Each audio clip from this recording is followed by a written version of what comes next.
Hi అండి, welcome to Sahas కుట్టి world. ఇది వచ్చి వినాయక చవితి రోజు తీసిన వీడియో అండి. ఇక్కడ తమిళనాడులో అందరూ ఈవినింగ్ చేసుకుంటారంట. సో మేము సరే ఈవినింగ్ 6:30కి అట్లా పూజ చేసేసుకొని ఇంకా మేము గుడికి వెళ్దాం, వినాయకుడి గుడికి అని వెళ్తూ ఉన్నాము.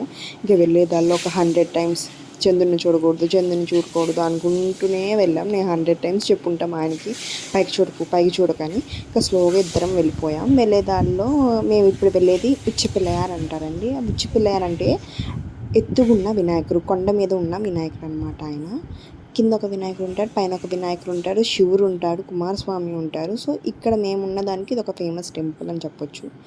దీనివల్ల ఇక్కడ రాక్ ఫోర్ట్ అని కూడా అంటారండి. ఏంటంటే ఆ వినాయకుడు అయితే ఒక కోటలో ఉంటారనమాట వినాయకుడు. ఈసారి వెళ్ళినప్పుడు నేను అది కూడా వీడియో తీస్తాను.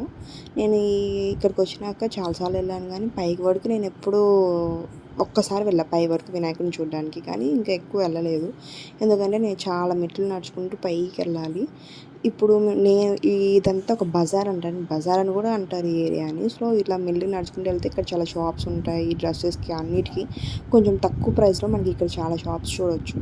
నడుచుకుంటూ అట్లా వెళ్ళిపోయాము. కింద ఉన్న వినాయకుడి దగ్గరికే వెళ్ళాము. ఎందుకంటే అంతమంది జనాలను చూసి ఆడికి గాలాడక తెగ ఏడ్చారు, బాగా ఏడ్చేసాడు. ఇంకా తొందరగా వినాయకుడి దర్శనం చేసేసుకొని వాడు ఏడుస్తున్నాను ఒక బెలూన్ తీసుకున్నాం. వచ్చేదానిలో బెలూన్ తీసుకుని ఒక 5 మినిట్స్ కూడా ఉంచలేదు, వెంటనే పగలు కొట్టేశాడు. ఇంకా మెల్లిగా వాడు ఏడుపు ఆపేసి ఇంకా ఆడుకుంటూ ఉన్నాడు. సరే ఆకలేస్తుంది, అప్పటికి 8:30 అయిపోయింది, 9 అయిపోయింది అనుకుంటా. ఇంకా పక్కనే మంగళన్ ఒకటి ఉంటుందండి. ఇక్కడ ఈ సిటీలో చాలా ఫేమస్ మంగళన్ అంటే గోల్డ్ అన్నీ ఉంటాయి.